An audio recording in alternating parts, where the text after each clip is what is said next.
Hello दोस्तों, insight area में आप सभी का बहुत बहुत स्वागत है। दोस्तों आज के इस वीडियो में हम बात करने वाले हैं लीनियर मैग्नीफिकेशन की और उसके बाद कुछ इंपॉर्टेंट न्यूमेरिकल को सॉल्व करने वाले हैं, जो कि जिस टाइप के न्यूमेरिकल आपके एंट्रेंस एग्जाम में कभी कभी पूछे जाते हैं और क्वेश्चन बिल्कुल आपको ईजी तरीके से बताएंगे। सारी चीज़ें आपको अच्छे से समझ में आ जाएगी। बस इसके लिए आप वीडियो को शुरू से लेकर लास्ट तक वीडियो को देखते रहिएगा। और उससे पहले आपके लिए एक इंपॉर्टेंट न्यूज़ है कि जितने भी बच्चे इस वीडियो को देख रहे हैं और वो अभी तक टेलीग्राम ग्रुप नहीं ज्वाइन किए इनसाइट एरिया का, तो वो इनसाइट एरिया का टेलीग्राम ग्रुप ज्वाइन कर लें। नीचे डिस्क्रिप्शन बॉक्स में जो है टेलीग्राम ग्रुप का लिंक दिया हुआ है, क्योंकि टेलीग्राम ग्रुप पर ही इस इनसाइट एरिया पर ही जो आपके VHU के प्रैक्टिस सेट हैं, नोट्स हैं या फिर प्रीवियस ईयर क्वेश्चन पेपर है, ये सारे PDF जो आपको इनसाइट एरिया पर शेयर कर दिए जाएंगे टेलीग्राम चैनल पर। ठीक है, तो जो नहीं जुड़े हैं नीचे डिस्क्रिप्शन बॉक्स में लिंक दिया हुआ है, वहाँ पे जाकर ज्वाइन हो सकते हैं। तो चलिए बात करते हैं लीनियर मैग्नीफिकेशन की। और उससे पहले जितने भी बच्चे वीडियो को लाइव देख रहे हैं सभी लोग वीडियो को लाइक कर दीजिए और अपने दोस्तों में भी अधिक से अधिक शेयर कीजिए। यार आप लोग वीडियो को शेयर नहीं करते हैं, जितना हो सके अधिक से अधिक वीडियो को शेयर कीजिए। चलिए बात करते हैं लीनियर मैग्नीफिकेशन की कि लीनियर मैग्नीफिकेशन होता क्या, यानी कि रेखीय आवर्धन। तो रेखीय आवर्धन की अगर हम डेफिनेशन की बात करें तो इसका सिंपल सा डेफिनेशन है कि प्रतिबिंब की लंबाई और वस्तु की लंबाई के अनुपात को रेखीय आवर्धन कहते हैं। ठीक है, यानी कि लीनियर मैग्नीफिकेशन, और इसको M से डिनोट करते हैं। लीनियर मैग्नीफिकेशन, इसको हम M से डिनोट करते हैं। M इक्वल टू हो जाएगा height of image upon height of object. मतलब कि प्रतिबिंब की लंबाई वटे वस्तु की लंबाई, प्रतिबिंब की लंबाई वटे वस्तु की लंबाई, इसी को हम कहते हैं linear magnification. M equal to, इसको हम डिनोट करते हैं I से और इसको डिनोट करते हैं O से। ठीक है, इसको डिनोट करते हैं I से और इसको डिनोट करते हैं O से। और इसी का एक और फार्मूला होता है, इसी को -B/U भी लिखा जाता है। लेकिन इसको कैसे लिखा जाता है, चलिए इसको हम डिराइव करवा दे रहे हैं कि कैसे जो है यहाँ तक इसकी जगह ये कैसे लिखा जाता है। ठीक है, तो ध्यान से देखिए। जैसे मान लीजिए ये हमारा कोई गोलीय दर्पण है, ये हमारा क्या है, एक गोलीय दर्पण है। प्रूफ देखिए। ठीक है, ये इसका फोकस F है, ये इसका सेंटर पॉइंट यानी कि 2F है, जिसको C से लिखते हैं। यहाँ पे हम मान लेते हैं कोई ऑब्जेक्ट रखा हुआ है, यानी कि वस्तु रखा हुआ है A। ठीक है, यहाँ पे हमारा कोई वस्तु रखा हुआ है। अब क्या होता है कि यहाँ से ऑब्जेक्ट से एक प्रकाश किरण सीधे सीधे क्या चलती है, मुख्य अक्ष, यानी कि ये हमारा प्रिंसिपल एक्सिस है, इसके बिल्कुल पैरेलल जाती है। तो इसके पैरेलल जाने वाली सभी प्रकाश किरणें क्या होती हैं, रिफ्लेक्शन के पश्चात कहाँ से जाएंगी, after reflection it pass through focus, यानी कि F से होकर जा रही। ठीक है, फोकस से होकर चली जाएगी। और एक दूसरी लाइन जो कि सेंटर से होकर जाती है, तो एक दूसरी लाइन पास कराते हैं जो कि सेंटर से होकर जा रही है। और सेंटर से होकर जाने वाली यानी कि केंद्र से होकर जाने वाली सभी प्रकाश किरणें क्या होती हैं, दर्पण पर लंबवत पड़ती हैं।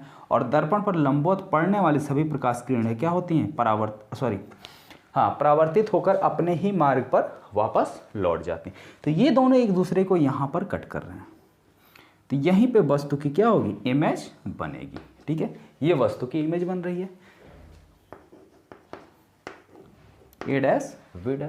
तो अगर लीनियर मैग्नीफिकेशन की हम बात करें, यानी कि रेखीय आवर्धन की बात करें, तो I/O यानी कि हाइट ऑफ इमेज। तो हाइट ऑफ इमेज कितनी है, A', B'। ठीक है, तो यहाँ से M इक्वल टू क्या मिल जाएगा हमको, A', B' अपॉन ऑब्जेक्ट की हाइट। ऑब्जेक्ट की हाइट कितनी है, AB। ठीक है, AB। इसी को हमें रिप्रेजेंट करना है डिस्टेंस ऑफ इमेज, ठीक है, अपॉन डिस्टेंस ऑफ ऑब्जेक्ट। इसी को हमें किसके टर्म में लेना है, प्रतिबिंब की दूरी बटे वस्तु की दूरी के टर्म में रिप्रेजेंट करना है। तो कैसे रिप्रेजेंट करेंगे, ध्यान से देखिए। यहां से एक सीधे लाइन खींचते हैं प्रकाशिक केंद्र P पर। ठीक है, तो यहां से हमने सीधी सीधी लाइन खींची प्रकाशिक केंद्र P को मिलाती हुई। तो इस तरीके से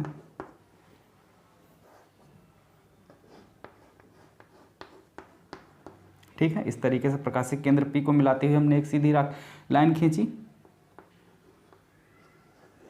इस तरीके से। ठीक है, तो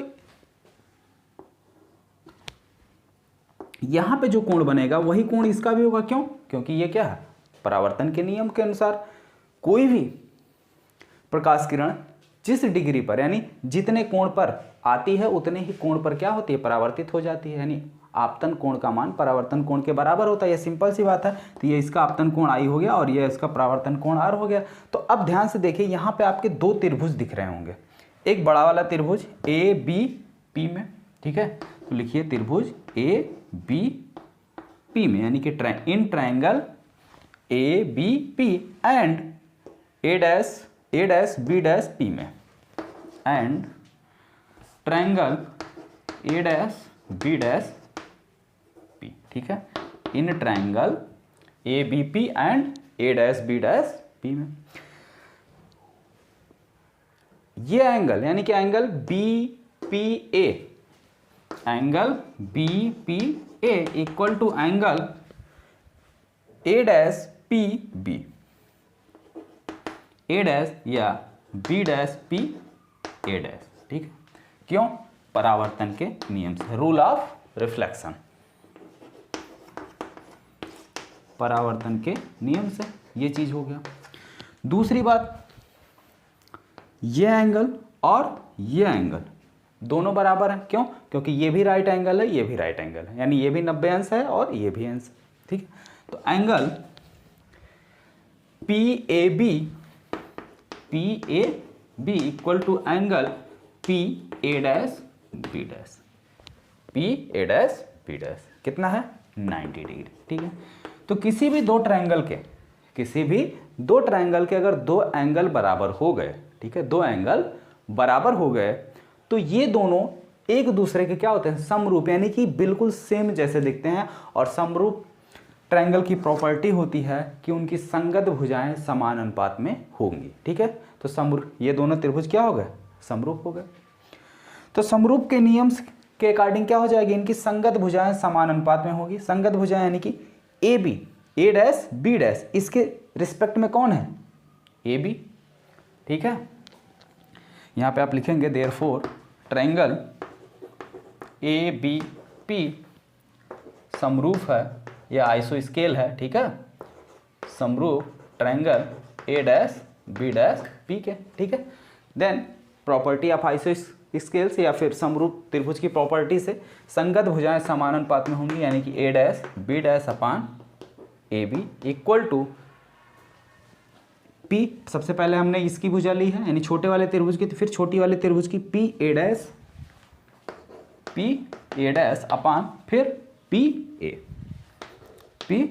ठीक है, अब जरा फिगर पे आप एक बार थोड़ा सा ध्यान दीजिए। PA ये है क्या, यहाँ पे इमेज बन रही है, PA क्या है, PA' बराबर क्या हो जाएगा, -V।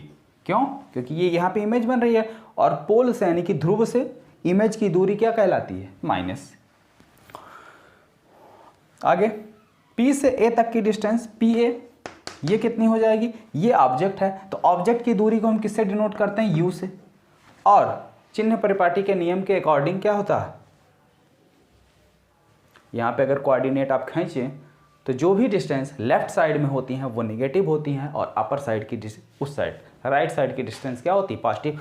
अपर साइड पॉजिटिव और लोअर साइड नेगेटिव। तो उसके अकॉर्डिंग आपकी AB भी क्या हो जाएगी, AB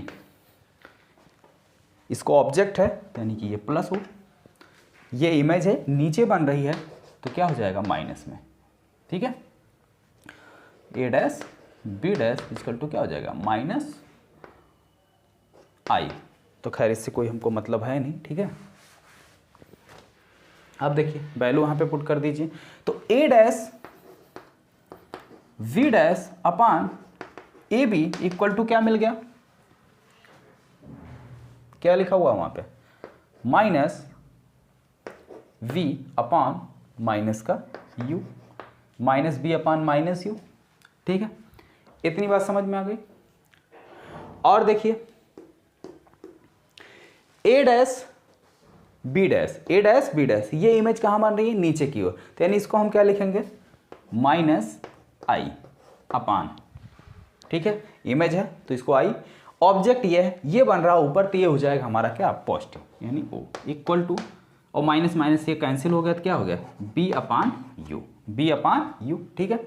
अगर आप समीकरण नंबर इधर यहाँ पे थोड़ा सा ध्यान दें, इधर गौर करें, तो आई अपान ओ लिखा, लेकिन यहाँ पे माइनस, तो माइनस से मल्टीप्लाई कर दो, माइनस को भेज दो उस साइड, तो उधर जाएगा माइनस हो जाएगा, तो यहाँ से क्या मिल जाएगा, I upon O equal to minus V by U, ये आप बना लो समीकरण नंबर 2, और इसको आप बना लो समीकरण नंबर,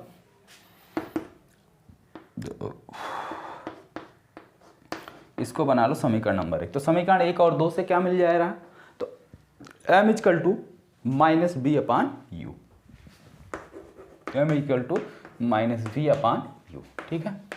ये एक दूसरा फार्मूला है लीनियर मैग्निफिकेशन का, एक ये फार्मूला है और एक ये, तो ये दोनों फार्मूले हैं लीनियर मैग्निफिकेशन के।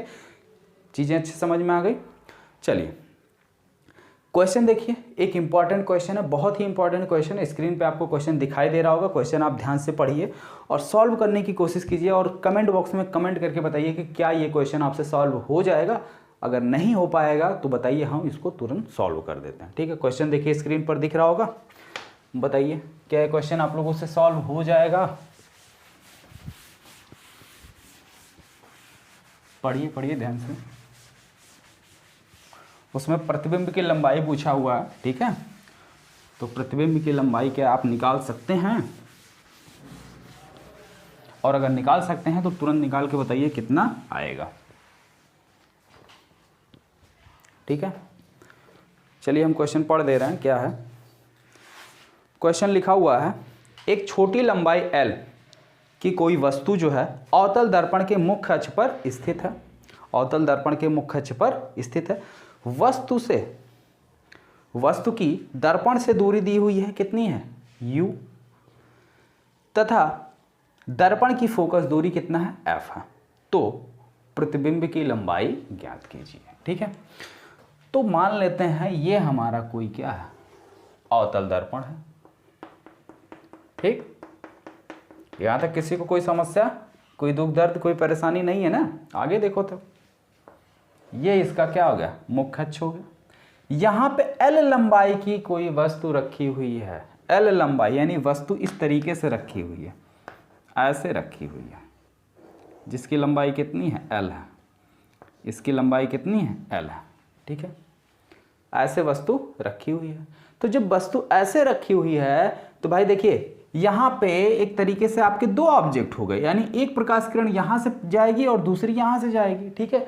तो हम इसको प्रारंभिक वस्तु मान लेते हैं, जिसकी दूरी ध्रुव से कितनी है u1 मान लेते हैं, ठीक है, और इसको दूसरी वस्तु मान लेते हैं जिसकी ध्रुव से दूरी कितनी है u2 है, ठीक है, और एक सेंटर पॉइंट u मान लेते हैं जो इन दोनों के बीच में है, ठीक है, जो इन दोनों के ठीक बीचों बीच है, और जिसकी दूरी दी हुई है कितना है u है, कितना है u है, ठीक है। और एक चीज और दिया हुआ, क्या दिया हुआ भाई, इसकी फोकस दूरी दे रखा है f, फोकस दूरी कितना दिया हुआ f, ठीक है। इतनी बात समझ में आ गई सबको अच्छे से, एकदम साफ साफ क्लियर है, कोई दिक्कत नहीं है ना। तो चलो आगे देखो, ये मान लेते हैं हमारा बिंदु, कोई नाम देते हैं, ये V और बीच में ये C है, ठीक है। A की दूरी P से कितनी है U2, और B की दूरी P से कितनी है U1, और L, तो L इजकल टू कितना हो जाएगा, यानी AB, जो वस्तु की लंबाई AB है ना, वस्तु ही तो AB है, तो AB इजकल टू कितना है L, और यह कितना है U2 minus U1, U2 minus U1, ठीक। तो मान लेते हैं इसका प्रतिबिंब भी कहीं पर बनेगा, प्रतिबिंब की लंबाई माना L डैश है, माना प्रतिबिंब की लंबाई L डैश है, ठीक है। तो इसी तरीके से देखो, U1 के द्वारा प्रतिबिंब यहां कहीं बनेगा, U2 के द्वारा प्रतिबिंब यहां कहीं बनेगा, तो L डैश इक्वल टू कितना हो जाएगा, तो प्रतिबिंब की लंबाई L डैश बराबर क्या हो जाएगा V2 माइनस V1, होगा कि नहीं होगा, होगा ना। इतनी बात समझ में आ गई, V2 माइनस V1, ठीक है। अब देखो, जो चीज़ हमें दिया हुआ है अप्लाई करो। हम क्या जानते हैं, फार्मूला क्या होता है, 1/f is equal to 1/b plus 1/u, 1/b plus 1/u। तो यहाँ से 1/v इजकल टू कितना हो जाएगा, 1/v इक्वल टू, यानी हमें निकालना क्या है, v2 minus b1, v2 minus क्या निकालना, b1। यहाँ से हो जाएगा 1/f माइनस 1/u। ठीक है, इसको जरा सॉल्व कर लीजिए। 1/v इजकल टू ये इधर u माइनस f अपान uf। ठीक है, इसको पलट लो तो v इजकल टू क्या हो गया, uf अपान u माइनस f। ठीक है, तो यहाँ पे हमें निकालना v2 माइनस b1 है, तो यहाँ पे v2 रखो, तो v2 इजकल टू क्या हो जाएगा, u2 f, क्योंकि फोकस दूरी तो सेम ही है, अपान u2 और माइनस f। ये हो गया आपका समीकरण नंबर 1। दूसरा देखिए, v1 इजकल टू कितना हो जाएगा, u1 f अपान u1 minus f, u1 minus f। ठीक है, ये हो गया हमारा समीकरण नंबर 2। हमें निकालना v2 माइनस v1, तो v2 माइनस v1 कर देते हैं, देखिए कितना आता है।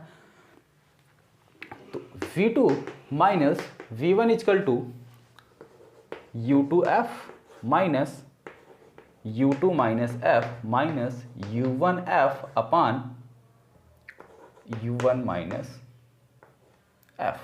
ठीक है, अब देखिए यहाँ पे u1 u2, यहाँ पे u2 है, यहाँ पे un है, हर दोनों का बराबर नहीं है, यानी डिनोमिनेटर सेम नहीं है। तो जब डिनोमिनेटर सेम नहीं रहता तो ऐसी कंडीशन में हम क्या कर सकते हैं, ना तो सब्सट्रैक्ट कर सकते हैं और ना ही ऐड कर सकते हैं चीज़ों को। ठीक है, घटा और जोड़ नहीं सकते हैं। तो सबसे पहले हम इसको बराबर करते हैं। इसको बराबर कैसे करेंगे, यहाँ पे जो दिया हुआ है u, ठीक है, जो पहले से दूरी दी हुई है वस्तु की, उस सब को u1 और u2 को उसके रिस्पेक्ट में क्या करेंगे, हम चेंज करेंगे। ठीक है, तो सबको इसके रिस्पेक्ट में क्या कर रहे हैं, चेंज कर रहे हैं। तो ध्यान से देखिए कैसे चेंज करना है। अगर आप चेंज कर सकते हैं तो बताइए u1 बराबर क्या निकलेगा और u2 बराबर क्या निकलेगा, जल्दी बताइए। अगर चेंज कर सकते हैं तो, अगर नहीं कर सकते हैं तो भी बताइए, हम उसको कर देते हैं। आया आप लोगों का u1 और u2 का मान? नहीं आया तो यहाँ पे आ जाइए, ध्यान से देखिए, देखिए थोड़ा सा ध्यान दीजिए, अभी समझ में आ जाएगा। a और b इसकी लंबाई कितनी है, l। c क्या है, इसका सेंटर पॉइंट है, c इसका क्या है, सेंटर पॉइंट। तो जब c सेंटर पॉइंट है तो यानी कि ac equal to C B. ठीक है, AC equal to C B, यानी इन दोनों को अगर हम जोड़ दें AC प्लस सी बी, तो ये मिलके क्या दे रहे हैं, AB के बराबर हो रहा कि नहीं हो रहा। ठीक है, और यहाँ A दोनों बराबर हैं तो यहाँ पे इसकी वैल्यू रख लो, AC, यहाँ भी AC रख लो प्लस AC, क्योंकि AC और CB दोनों बराबर हैं। तो ये हो गया हमारा क्या, AB, और AB की लंबाई दी रखी कितनी, L। तो यानी कि 2AC इजकल टू कितना हो गया, L। तो AC इजकल टू कितना हो गया, L/2। जब AC इजकल टू आपका L/2 हो गया तो BC बराबर भी L/2 हो जाएगा कि नहीं होगा, हो जाएगा ना। अब ध्यान से देखो भाई, U1 इतना है ना, और यहाँ तक का आपका U है, तो U1, ये इतनी दूरी निकालने के लिए U में से अगर हम कितना, U में से भाई, इसमें से देखिए हमको यहाँ तक की दूरी चाहिए ना, यहाँ तक की, यहाँ तक की, ये टोटल U है। U में से अगर इतना हम कम कर दें तो U1 मिल जाएगा ना। तो U1 बराबर क्या हो जाएगा हमारा, यहाँ से U1 बराबर U में से L/2 घटा दो, U माइनस L/2। ठीक है, ये है U2, यहाँ तक की दूरी चाहिए, तो यहाँ तक ऑलरेडी U है, हम जान ही रहे हैं, और इसमें L/2 और जोड़ दें तो U2 बराबर क्या हो जाएगा, U प्लस L/2। अब यही मान उठा के वहाँ पे आप रख दो और आसानी से सॉल्व हो जाएगा। तो क्या मिलेगा, V2 minus V1 equal to U2, कितना भाई U2 का मान, U plus L/2, U plus L/2 F अपान यहाँ पे U plus L/2 minus F, यहाँ पे minus U minus L/2 into F U1। ठीक है, U minus L/2 minus F, ये वैल्यू निकल के आ गई। ठीक है, अब इसको क्या करो, क्रॉस मल्टीप्लाई करके सॉल्व कर लो, क्रॉस मल्टीप्लाई करो और इसको सॉल्व कर लो, ठीक है। तो चलिए क्रॉस मल्टीप्लाई करके सॉल्व करते हैं। थोड़ा सा कैलकुलेशन लंबा हो गया ना, यहीं पे क्रॉस मल्टीप्लाई कर लेना चाहिए था, उसके बाद u1 और u2 का मान रखना चाहिए था। खैर कोई दिक्कत नहीं, चलिए अब कर ही लिए हैं तो देखते हैं, क्योंकि चीज़ें करके ही सीखने से पता चलती हैं कि कहाँ से चीज़ें हम स्टार्ट कर सकते थे। यहाँ पे जैसे वैल्यू रखा गया तो थोड़ा सा कैलकुलेशन और बढ़ गया, तो यानी अब सीधे सीधे पता चल रहा कि यहीं पे अगर हम डायरेक्ट वैल्यू रख लिए होते तो सॉल्व हो गया होता आसानी से। चलिए कोई दिक्कत नहीं, इसका इसमें मल्टीप्लाई करो तो u स्क्वायर, f बाहर है ना, तो v2 minus v1 equal to, f बाहर है, f को बाहर ही ले लो, ठीक है। सबसे पहले u से करो तो u और u स्क्वायर, फिर u का उसमें करोगे प्लस lu/2, ठीक है। फिर अब माइनस l/2 का करोगे तो माइनस lu/2, उसमें करोगे माइनस प्लस माइनस l²/2 और फिर f का करोगे तो माइनस uf और फिर माइनस lf/2 माइनस lf/2, ठीक है। ये तो एक पक्ष का हुआ, इसको भी मिटाते हैं।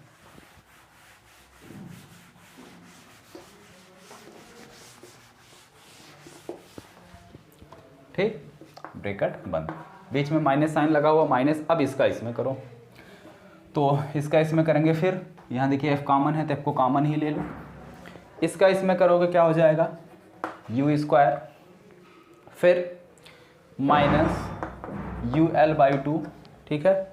फिर इसका इसमें करोगे तो प्लस ul/2, फिर इसका इसमें माइनस l²/2, फिर माइनस इसका इसमें करोगे कितना आ जाएगा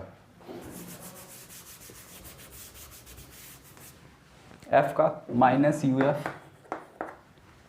इसका इसमें minus minus plus lf/2, bracket बंद, और इन दोनों का नीचे मल्टीप्लाई, ठीक है। तो इन दोनों का अगर हम नीचे मल्टीप्लाई करें तो अगर इधर आप देखो ये, ठीक है, इस तरीके से है, या सीधे ऐसे लिख लेते हैं, अभी लास्ट में शार्ट करके दिखा रहे हैं इसको, u plus l/2 minus f, ठीक, इंटू u माइनस l/2 और माइनस f। अब देखो यहाँ पे माइनस साइन लगा हुआ, यहाँ भी f कॉमन है, यहाँ भी f कॉमन है, दोनों f को कॉमन ले लो तो v2 minus v1 equal to f common है u स्क्वायर माइनस l, इससे ये कैंसिल हो गया, ठीक है। ये बचा हुआ आपका minus l²/2 minus uf minus lf/2, इससे ये कैंसिल हो गया, माइनस लगा हुआ है, minus u square minus minus plus l²/2 minus minus plus uf minus plus minus lf/2, ठीक है। अपान इसको देखो, u minus f plus l/2 लिख सकते हैं, इसको लिख सकते हैं ना ऐसा, u minus f plus l/2, इसको लिख सकते हैं u माइनस f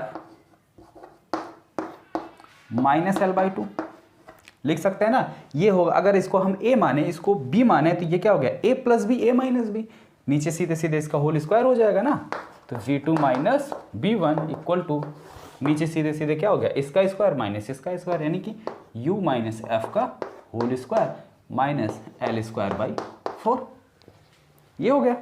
ऊपर ये इससे कैंसिल हो गया, ठीक है, और कुछ कैंसिल हो रहा, ये इससे कैंसिल हो गया, और कुछ ये इससे कैंसिल हो गया, ठीक है। बचा क्या, ये बचा, तो दोनों आपस में जुड़ जाएंगे, तो जब दोनों आपस में जुड़ जाएंगे तो कितना हो जाएगा lf, ठीक है, lf/2 lf/2 तो 2lf/2, ठीक है, यानी 2 से 2 कैंसिल हो गया, बचा सीधे lf, तो f बाहर है तो एफ से इसमें गुणा कर देंगे, एफ से इसमें क्या करेंगे, गुणा कर देंगे, तो ऊपर हो गया हमारा एल एफ स्क्वायर माइनस का, ठीक है, एल एफ स्क्वायर माइनस का। अब अगर आपको ध्यान दिए हों तो क्वेश्चन में लिखा हुआ था कि L बाई टू ये बहुत लेस देन है किससे, U माइनस एफ से, ठीक है। तो ये इंप्लाइज करेगा तो एल स्क्वायर बाई 4 ये और छोटा हो जाएगा किसकी तुलना में, U माइनस एफ की होल स्क्वायर की तुलना में, ठीक है। तो इसको क्या करेंगे, नगण्य मान लेते हैं, इसको क्या करेंगे, नगण्य मानने पर, ठीक है। तो एल स्क्वायर बाई 4 को नगण्य मानने पर, तो इसको जब आप नगण्य मान लोगे तो सीधे सीधे कितनी वैल्यू आ जाएगी, V2 माइनस V1 की, यानी कि जिसको हम L डैश बोलते हैं, ये सीधे सीधे आपकी वैल्यू आ जाएगी minus L F square upon U minus F का whole square, U minus F का होल स्क्वायर, ठीक है। ये आपके प्रतिबिंब की लंबाई आई, ठीक, समझ में आ गया अच्छे से एकदम। तो इस तरीके से आप अपने बुक में देखिए, जो भी क्वेश्चन दिए हों, थोड़ा टेक्निकल क्वेश्चन हो, उन सभी क्वेश्चन को सॉल्व कीजिए, क्योंकि बीएचयू के एंट्रेंस एग्जाम में क्वेश्चन बहुत सीधे सीधे नहीं पूछे जाते हैं, ठीक है। थोड़ा से जो क्वेश्चन टेक्निकल होते हैं वही सारे क्वेश्चन ज़्यादातर पूछे जाते हैं। तो प्रैक्टिस कीजिए, और जो भी क्वेश्चन समझ में आपको ना आए वो नीचे कमेंट बॉक्स में कमेंट करके पूछ लीजिए, अपने क्वेश्चन राइट करके पूछ लीजिए, या टेलीग्राम ग्रुप जो हमने ज्वाइन करने के लिए कहा है उस टेलीग्राम ग्रुप में आप मैसेज कर सकते हैं, क्वेश्चन आपको सॉल्व करवा दिए जाएंगे नेक्स्ट वीडियो में, ठीक है। मिलते हैं फिर नेक्स्ट वीडियो में, तब तक के लिए थैंक यू।